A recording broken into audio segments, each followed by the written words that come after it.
In this video, I'm going to show you how to delete photos from Facebook. That is quite simple and easy to do, so let's begin. And once you are on Facebook, tap on your profile icon to get in your profile, and now you can scroll down to your posts feed and you can delete any photo that you uploaded to Facebook. Just tap here on three dots icon, and here, in order to delete photo from your Facebook feed, you can select one of two features.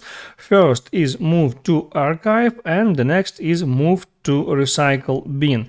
The difference is that items in your recycle bin are deleting after 30 days.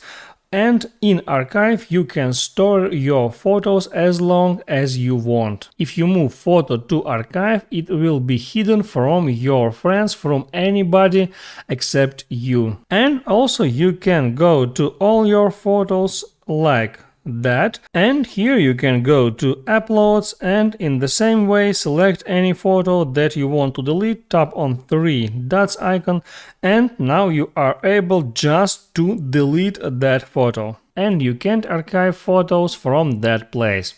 That's how it works. Make sure you like this video if it was helpful for you, and don't forget to subscribe.